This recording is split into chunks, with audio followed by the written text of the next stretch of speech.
Haverá casamento no céu?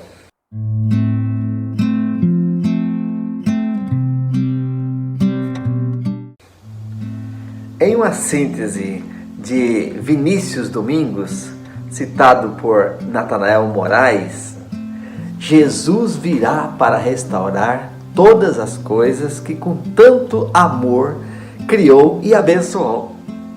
Nada do que se fez se perderá.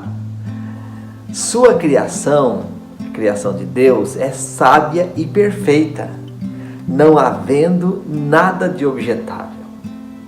O sexo, assim como as demais funções do organismo, funcionará normalmente em todos os sentidos. O que o pecado deturpou será recuperado em todos os detalhes. Todos serão machos e fêmeas, em conforme aquilo que Deus fez na criação. Você está entendendo? As três instituições que Deus formou antes do pecado, o sábado, a família, a alimentação, retornam ao seu lugar de origem, e da forma e desígnio com os quais foram criados, ou para os quais foram criados. Todos viverão felizes e habitarão a terra em suas moradas. Não seremos assexuados, conforme Domingos destaca. Nesta linha de compreensão, Samuel Bacchiocchi também descreve que não haverá casamento pós-ressurreição para promover a procriação, mas relacionamento entre homem e mulher continuará, segundo descreve Bacchiocchi. E ele cita como exemplo o fato de os anjos serem mencionados com frequência na Bíblia em pares. Gênesis 19:1, Êxodo 25:18 e outros textos. Sugere que eles podem desfrutar relacionamentos íntimos como casais. Assim destaca Bacchiocchi.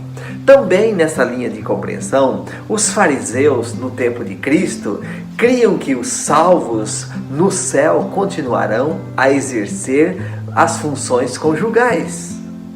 No tempo contemporâneo, os mormons acreditam que após a ressurreição, o casal voltará a ser uma só carne e permanecerá unido por toda a eternidade. Por outro lado, o próprio Jesus, em Mateus 22:30, declarou que na ressurreição nem se casam, nem se dão em casamento. São, porém, como os anjos do céu. E nesta linha de compreensão, os pais da igreja, de modo geral, também criam que após a ressurreição não haveria mais casamento e, consequentemente, não teria mais vida sexual nem procriação. Na Idade Média, corroborando com esta compreensão, Tomás de Aquino interpretou a crença da Igreja Católica afirmando que o matrimônio não subsiste além do tempo desta vida em que foi criado.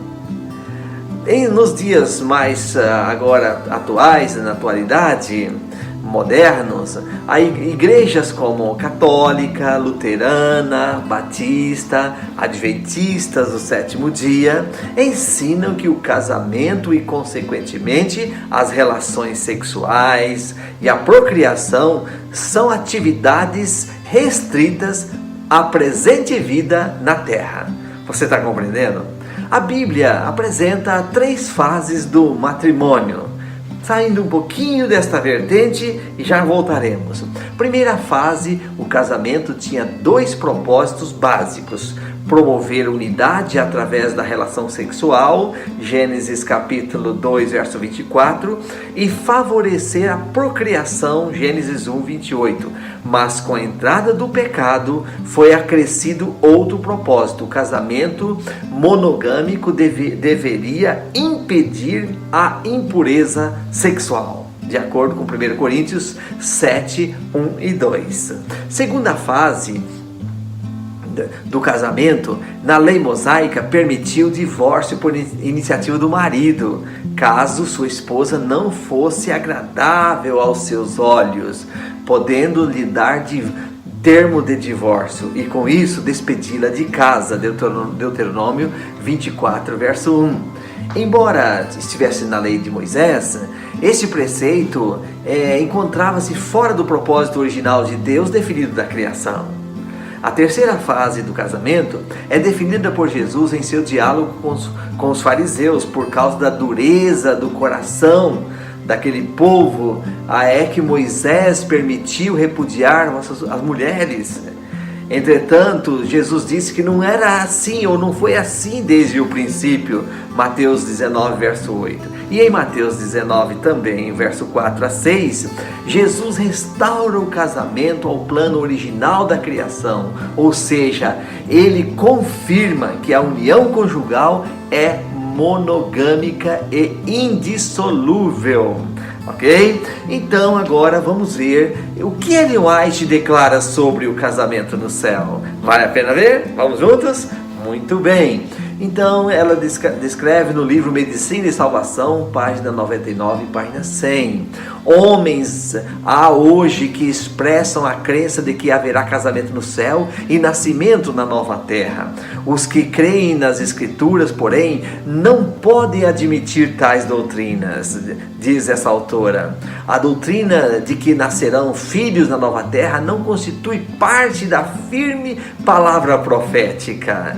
As palavras de Cristo são demasiadas claras para serem entendidas mal. Nenhum dos que forem despertados da morte, nem dos que forem trasladados sem ver a morte, casará ou será dado em casamento. Eles serão como os anjos da família real, diz essa autora. Em outra parte, White também afirma que não haverá casamento no céu, mas lá haverá convivência familiar, segundo está escrito em Mensagens Escolhidas, volume 2, página 262 e 263. Nesse aspecto, Natanael Moraes destaca que os relacionamentos na vida por vir serão mais íntimos do que no casamento e a comunicação mais profunda do que o sexo. Está a fonte, revista Parousia, do primeiro semestre de 2005, página 89 a 110. Sendo assim, amigo, vamos nós? Mesmo que alguns não consigam compreender por que na nova terra não haverá casamento, não haverá relações sexuais, não haverá procriação, é bom lembrar que o apóstolo São Paulo destaca: nem olhos viram, nem ouvidos ouviram, nem jamais penetrou em coração humano o que Deus preparou para aqueles que o amam. Amém?